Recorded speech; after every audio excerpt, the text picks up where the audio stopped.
আজকের এক নতুন ভিডিওতে আপনাদের সবাইকে স্বাগত জানাচ্ছি। তো আজকে আপনি দেখতে পাচ্ছেন আমি আমার গাড়ির মধ্যে আছি। তো আজকে আমি ঘুরতে যাচ্ছি, আমি নয় আমরা সবাই ঘুরতে যাচ্ছি। তো আজকে আমরা কোথায় ঘুরতে যাচ্ছি, তো অ্যান্সারটা হচ্ছে কি আমরা আজকে মাহিমগুলা মন্দির যাচ্ছি মায়ের দর্শন করতে। সবাই যাচ্ছে, মা বাবা মাসি আমি সবাই যাচ্ছে। আর যাওয়ার কারণটা হচ্ছে কি না, যেহেতু গণেশ পূজা চলছে, গণেশ পূজা একটু ঘোরাঘুরি করে মায়ের দর্শন করে আমরা আসবো। আর সবথেকে ফেমাস গণেশ পুজো হয় আমাদের এখানে তালচারতে হয়। আর তালচার তো আমরা যাচ্ছি না, আর ওই আমাদের এইখানে অনুগুলে যেখানে গণেশ পূজা হয় ওখানে ঘোরাঘুরি করে আমরা আসবো। ঠিক আছে, চলুন।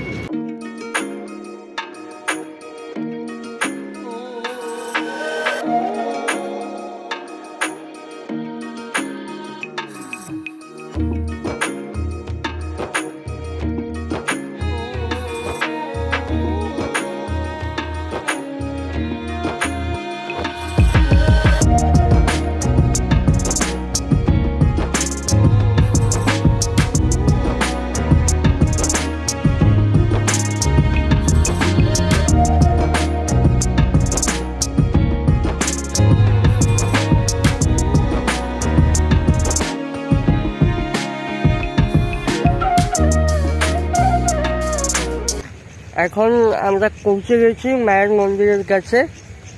আর এখন টাইম হচ্ছে সন্ধ্যাবেলা 6:26 বেজেছে টাইম। আর আমরা ওই 5:15 নাগাদ ওখান থেকে মানে বাড়ি থেকে বেরিয়েছিলাম। আস্তে আস্তে একটু দেরি হয়ে গেল, কেননা আমরা একটু রাস্তায় টিফিন করে এলাম। তো চলুন আপনাকে মায়ের মন্দিরটাকে দর্শন করাচ্ছি, চলুন।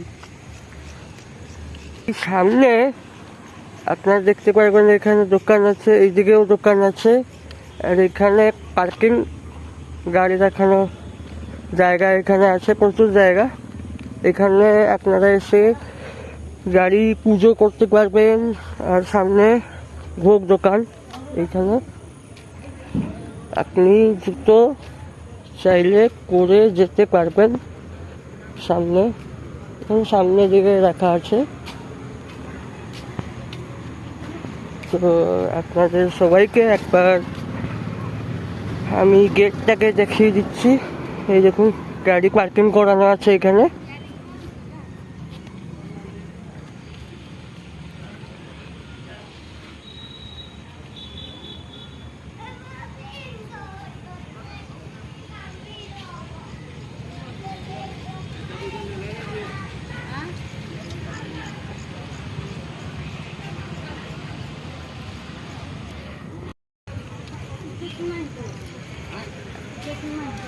এখন এখান থেকে আপনারা পুজো দেওয়ার জন্য ডালা কিনতে পারবেন।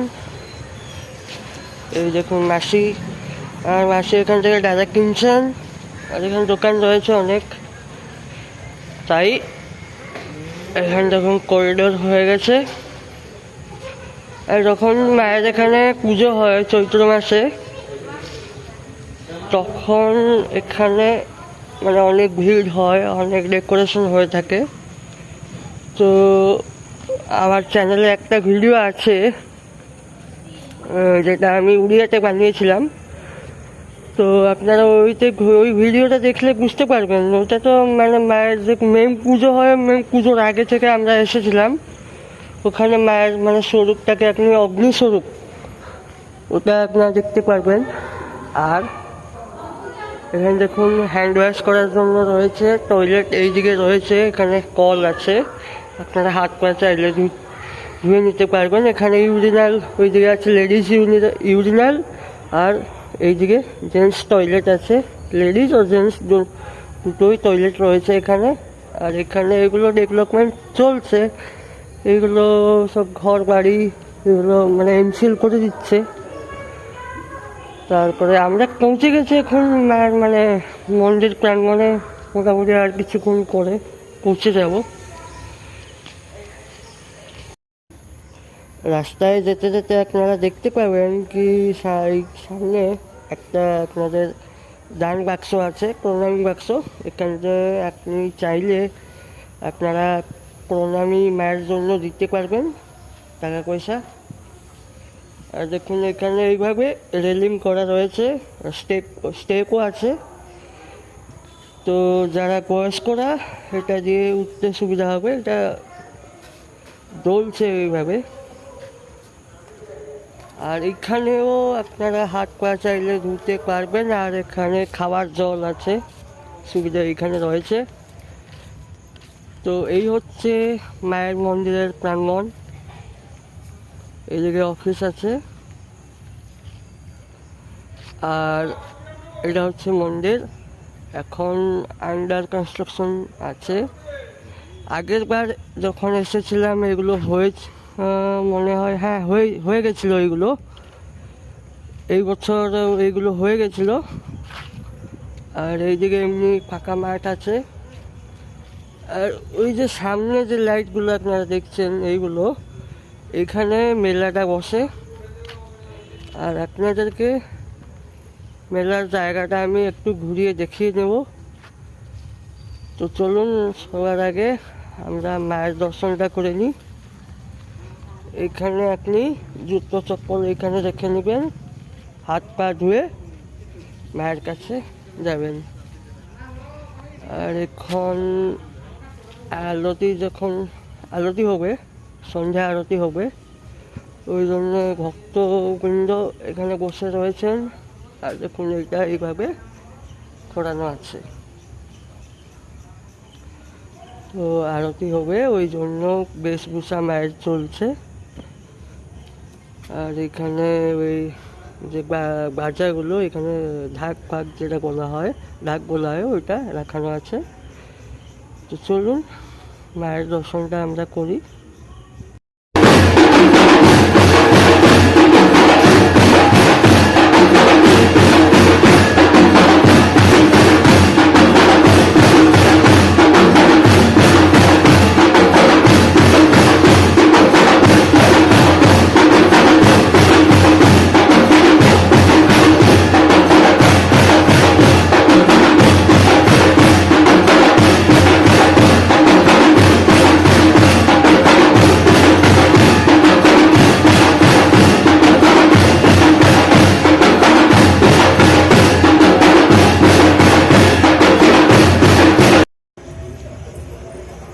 বর্তমান আরতি শেষ হয়ে গেছে। আর আমি বাইরে থেকে ভেতরে, মানে ফটোগ্রাফি বা ভিডিওগ্রাফি কোনোটাই অ্যালাউ নেই। আমি বাইরে থেকে মায়ের দর্শনটা করিয়ে দিচ্ছি আপনাকে।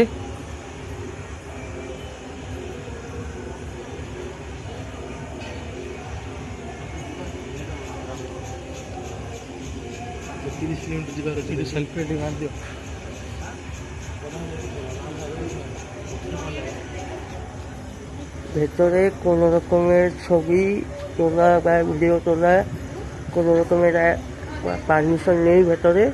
ওই জন্যে আমি আপনাদেরকে বাইরে থেকে দেখিয়ে দিলাম। আর আপনারা সবাই দেখলেন মায়ের দিব্য আরতি, সন্ধ্যা আরতি। তো কেমন লাগলো আমাকে কমেন্টে অবশ্যই জানাবেন। আর এখন আর কিছুক্ষণ করে আমরা এখান থেকে বেরিয়ে যাব। তারপরে আমি অনুগুলে গিয়ে আপনাদেরকে গণেশ পূজা দর্শন করাবো, ঠিক আছে? একবার শেষবার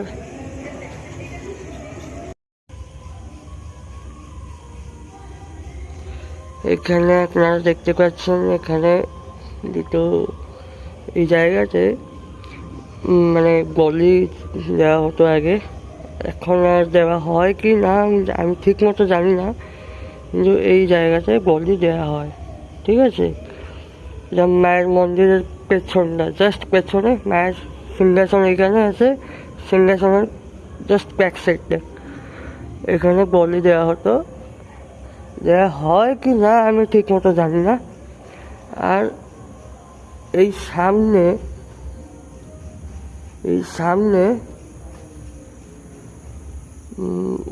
জায়গা আছে, ওখানে মানে মেলা হয়, ঠিক আছে। আমার এই চ্যানেলে একটা উড়িয়া ভিডিও আছে, ওই ভিডিওতে আমি দেখিয়েছিলাম এই 2025 সালে মেলাতে আমরা এসেছিলাম, ওই মেলা শুরু হওয়ার আগে। তো ওটা আমি দিয়েছিলাম ওখানে, আপনারা চাইলে দেখতে পাবেন, আমার চ্যানেলে দেওয়া আছে। আর আমি ওই ভিডিওর লিঙ্কটাকে আমি এই ভিডিওতে দিয়ে দেবো, তো আপনারা চাইলে দেখতে পাবেন। আমি বলতে চাই, এই যে মন্দির আমি যে এসেছি হিঙ্গুলা মন্দির, তো ওই মন্দিরের কিছু কাহিনী আপনাকে বলতে চাই। তো চৈত্র মাসে এখানে একটা মেলা হয়, আর ওখানে মায়ের মা আবির্ভাব হন, ঠিক আছে। তো ওই আবির্ভাবের যে স্বরূপটা, ওটা হচ্ছে অগ্নি, মানে আগুন হিসাবে মা আবির্ভাব এখানে প্রকট হন, ঠিক আছে। আর যেদিন থেকে এখানে মা এখানে আবির্ভাব, মানে মা যখন আসেন ওইখানে অগ্নিরূপে আসেন, তো ওই যেটুকুনি দিন মানে যাত্রাটা এখানে হয়, ওই 5-6 দিন মানে আমাদের জগন্নাথ দেবের মন্দির পুরীতে আগুন জ্বলে না, আর জগন্নাথ দেবের কাছে ভোগ রান্না হয় না। কেন না, মা ওখানে জগন্নাথ মন্দিরে মা হচ্ছেন সেবা দিয়ে থাকেন, আর এখানে হচ্ছে মায়ের বাড়ি। তো মা ওখান থেকে এখানে আসে, আর এখানে আবির্ভাব হয়, অগ্নিস্বরূপে এখানে পূজিত হন। তো আমি যেইটুকুনি জানি ওইটুকুনি আপনাদের সঙ্গে শেয়ার করলাম। আর ওই যে আমাদের উড়িয়া ভিডিও যেটা আছে, ওখানে আমি ভালো করে বলেছি যে মানে কি স্টোরিটা কি ওখানে বলেছি।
তো এখন আমরা একদম ভিডিও শেষে চলে এসেছি। আর সব জায়গাতে আরেকটা কথা আমি বলতে চাই, যে সব জায়গাতে দাঁড়িয়ে গণেশ ঠাকুরের ভিডিও বা ছবি তোলাটা সম্ভব হলো না আমার পক্ষে, ওই জন্য আমি কিছুটা জায়গায় স্কিপ করেছি। আর যে জায়গাটা আমি ভিডিও করেছি ওইগুলো আমি দিয়েছি ভিডিওতে। আর যেই জায়গাগুলো আমি ছবি তুলেছি, ভিডিও করতে পারিনি, ওই জায়গাটা আমি ছবি তুলে দিয়েছি, ওই ছবিগুলো আমি দিয়ে দেবো। তো আশা করি আজকের ভিডিওটা আপনাদের সকলকে ভালো লেগেছে, আর আপনারা মায়ের আরতিটাকে খুব এনজয় করেছেন, আর গণেশ ঠাকুরকেও আপনারা দর্শন করলেন। তো ওই জন্য ভিডিওটাতে এখন অবধি জুড়ে থাকার জন্য আপনাদের সকলকে ধন্যবাদ। তো আজকের ভিডিওটি এইটুকুই, দেখা হবে আগামী ভিডিওতে। ততক্ষণ অবধি সবাই ভালো থাকুন, সুস্থ থাকুন, দেখা হবে আবার। Thank you.